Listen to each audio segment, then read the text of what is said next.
Welcome to Calmer Conversations, episode number 1. I am Cecilia, your host. I'm thrilled that you are here, that you have decided to make changes in your life, and that you're interested in this kind of approach. To lay the foundation and groundwork for all of the episodes that will come after this, I really want to dive into one of the principles, or maybe the foundational principle that I carry that's behind all the work that I do, that will be behind all of the podcast episodes that we have here, and everything that shows up for social media, that shows up in my programs, etc. And it's this principle, this idea that changing your conditioning, that is your mental and nervous system habits, is the fastest way to create and most effective way to create lasting change in your life. So let's say that one more time. So this principle is that changing your conditioning, that is changing your mental and nervous system habits, is the fastest and most effective way to create lasting change in your life. That means that if you want to change what you do day to day, if you want to change how you feel day to day, if you want to change how you're showing up, you need to start to look to the habits of your brain and the habits of your nervous system. And this is really key because most people, and you probably fall into this category, I know I used to, when I'm trying to feel differently in my life or change kind of what's happening, I really look a lot to the actions. But the problem is when you only change actions, you're having to use a lot of willpower and self-discipline, and ultimately they don't change how you feel or what you think about yourself. They don't change your kind of self-concept. And so you need to start with your thoughts so you can change your self-concept, so you can change how you feel, so you can change what you do. And this might sound like a longer process, but I promise that it actually goes quicker once you know how to do it. And once you figure out how to do this, you can change anything you want to change in your life. And the focus here really is creating that calmer conversation between your brain and your body, between your nervous system and your brain, so that you can thrive in life, so that you can really be doing what you want to be doing in life. Okay, so today the topic is your brain is a creature of habit. So this really relates to that. And as I said, every topic that comes up on this podcast will relate to that principle in some way, but I figured why not start with one of the most obvious ones, which is your brain being a creature of habit. You might know this, right? You might have heard this before. You might know about it in theory. You might even be familiar with the motivational triad of your more primitive brain and how conserving energy is one of your brain's key performance indicators, which means having habits, having ways, kind of default ways of being and acting in the world is key for conserving energy. But you might not actually know why this matters to you and how you show up day to day. So today you're going to walk away with some background information on this whole concept. You're going to walk away with an understanding of why it matters to you if you want to feel differently and do different things in your life, and how to start making changes today.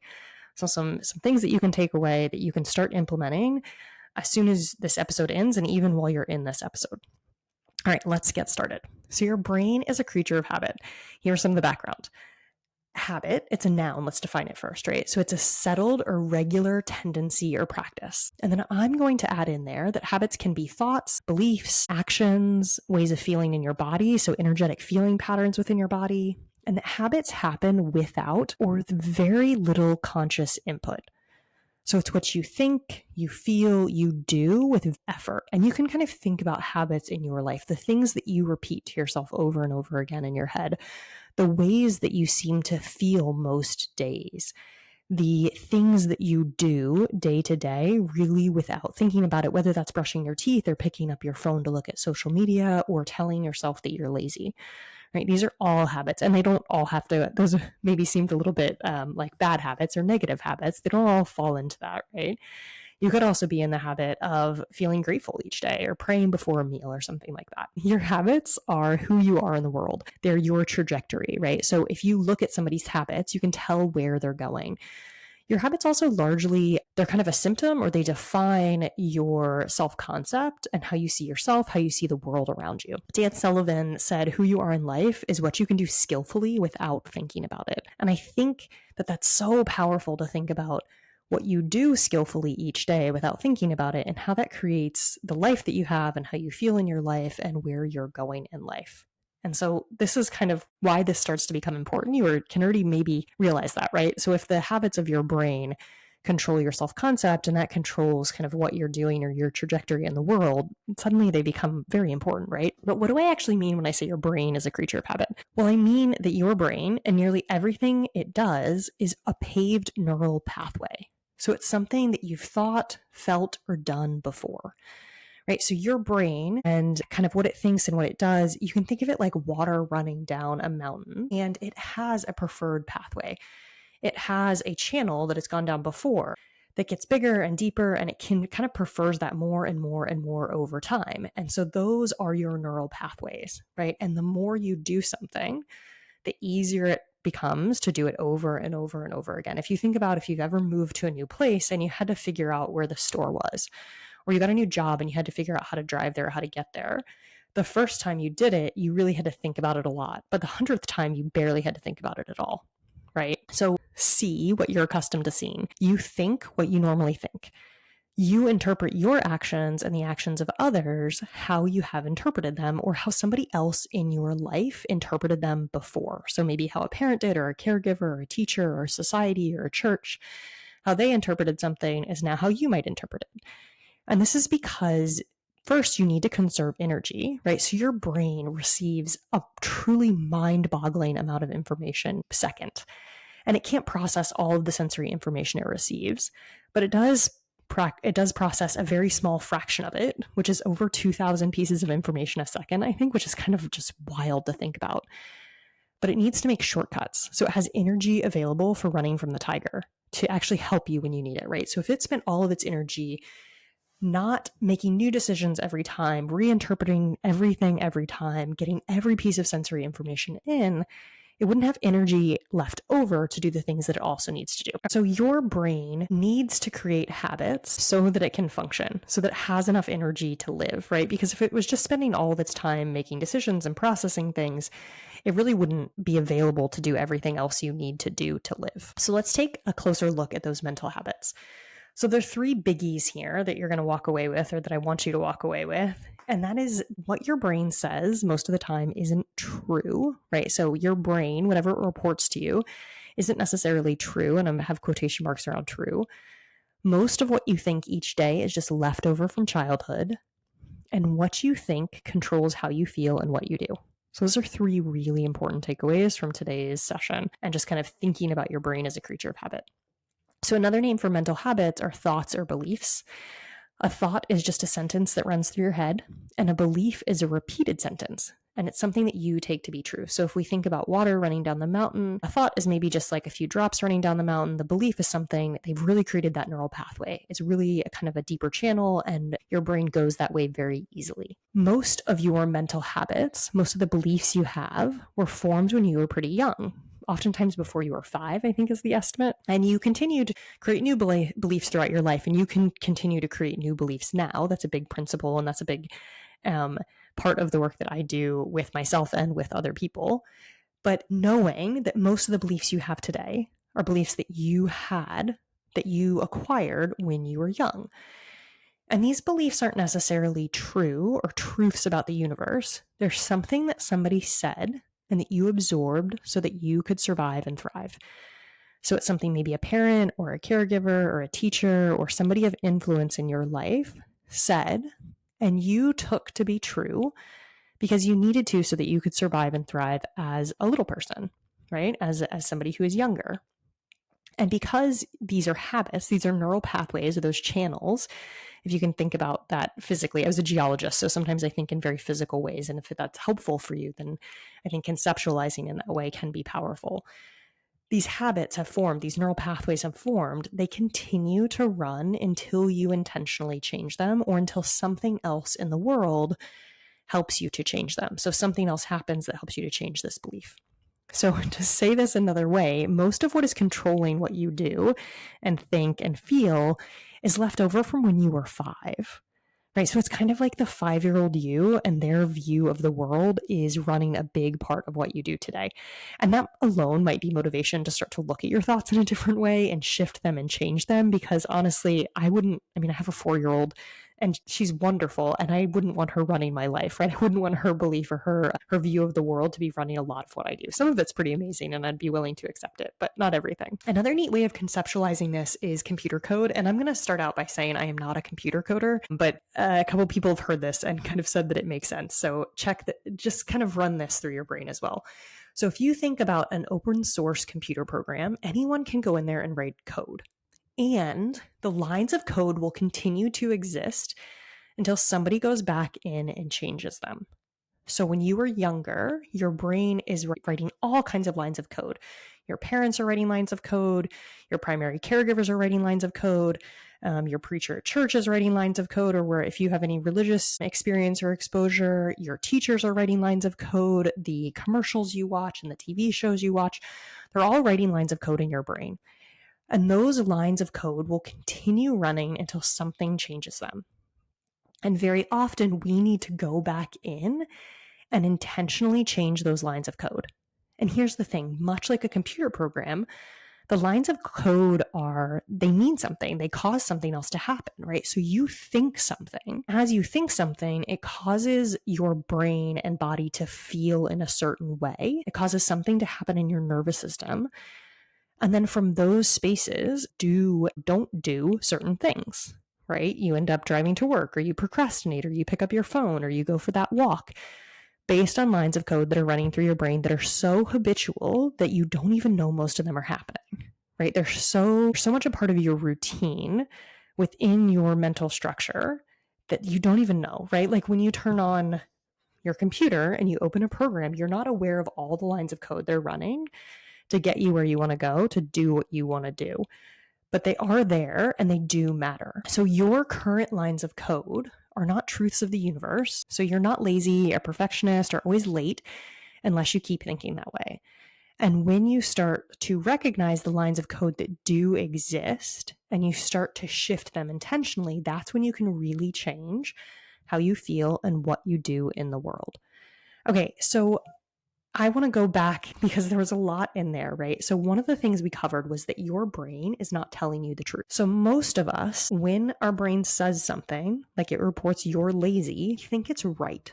We think it's telling the truth. It feels true to us. It's something we might have said over and over and over again, and it feels true, and it feels like our brain would always tell us the truth.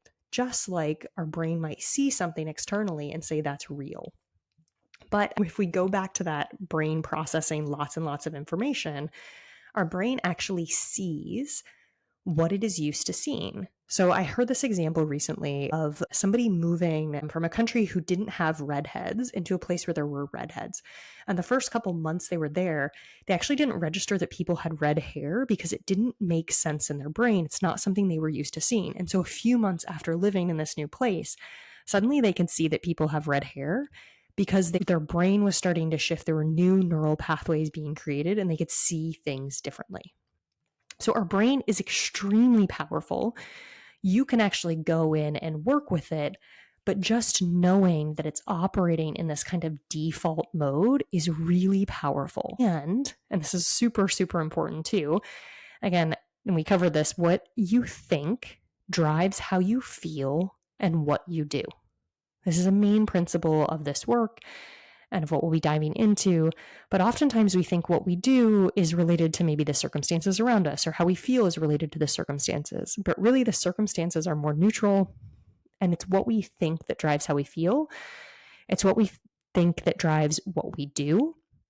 It's what we think that drives the results that we have in our life. And so if you want to change how you feel, if you want to change what you do in the world, you have to start looking at your thoughts, the thoughts that you're having, these habitual, neural pathway, lines of code, things that are just the cascade that happens over and over and over again. There's this, I don't know how they measure how many thoughts we have a day, but it's something between 30 and 90,000, depending on what study you look at. And most of those are repeated, so they're not 90,000 unique thoughts or 60,000 unique thoughts every day.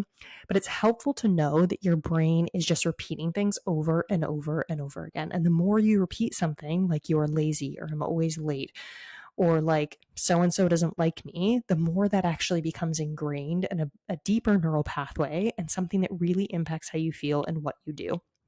This is also why you can change your outside circumstances. Like you can get a new job and suddenly you can be having this deja vu moment where it can feel like you're in the same job. It can feel like you have the same boss over and over again because the thoughts you think and what you see and how you interpret it is so powerful in your life. Okay, I feel like that really captures why this is important, but we can also just list that out as well, right? So it's important to know that your brain is a creature of habit. It's important to know that there's this open source computer program that's running that has all kinds of lines of code from your entire existence that you absorbed throughout your life that are really running the show. They're running what you do and what you think. And if you want to change those, you have to become aware, right? So you have to, because the thoughts are so important, because the fact that your brain is a creature of habit and it drives so much of what you do, you really need to become aware of them so you can start to shift them. And this brings us to what to do about it. And you might have guessed it, because I just said it 3 times in the last minute or so, is that becoming aware of your thoughts is a huge part of changing your thoughts. I'm going to say that again. Becoming aware of your thoughts is a huge part of changing your thoughts. So the work that I do with people in my groups and individually is really a combination of mindset work, which is changing the thoughts that you have, but using mindfulness as a way to get there. And a big component of mindfulness is becoming a gentle observer in your life, right? So a non-judgmental awareness is a term that's thrown around a lot, but actually starting to watch the thoughts you have and how they impact how you feel and what you do. And so the first tool that I'm going to introduce, and it might not feel big enough for most people, like they want to actually do more, they want more action, is to actually just become aware, right? To start to notice, to start to, when I'm feeling angry or when I am spiraling about some topic or when I'm telling myself I'm not enough, what else is going on in my head? What else is happening there? And if you can start to become aware in those moments and start to notice your thoughts, that's the first step to changing those lines of code, right? So if we go back to that example, if you want to change how the computer program is running or something that's happening, you actually have to go back in and look at the lines of code. You can't just kind of hope that they change, right? And you might be able to write a new line of code. This is where my knowledge falls apart. But you might be able to write a new line of code that kind of overrides things, but that might not always work, right? And so it's much more effective to go back in and find the line of code that's causing the problem. And first, it's becoming aware of what is there, aware of the lines of code that are driving everything else, the habits, those brain mental habits, those thoughts and beliefs that keep showing up over and over and over again in your life, and noticing them and accepting them, right? Well, this is the thought I'm having. You can name it out loud to yourself after you notice it. It's also super powerful. Okay, so if you want to start changing how you feel and what you do, your first assignment is to go away and just start noticing what you're thinking. You can do this by spending a few minutes writing things down around certain topics, just getting curious when you feel certain ways, when you notice your emotions change within your body, or you notice yourself suddenly feeling really angry or another emotion about something, just asking, pausing, what's happening in my brain right now? What are the thoughts that are going through my head? This isn't always easy. It's a practice, right? It's also why having a coach can be really powerful, because they can see your thoughts in a different way because you accept them as true. Right? Even though you just learned that they are not always true, you take them as true because to you, they feel true. To you, you've repeated them so often, they are beliefs you have, so they do feel true. But starting here, noticing, what am I thinking? Seeing if you can do it without judging yourself, seeing if you can do it without rushing to shift them and push them away, but just saying, oh, these are the thoughts that I have right now. Isn't that so interesting? Okay, thank you so much for being here. This is just the beginning. I'm so thrilled you're here. I'm so happy to be here, and I will see you next time.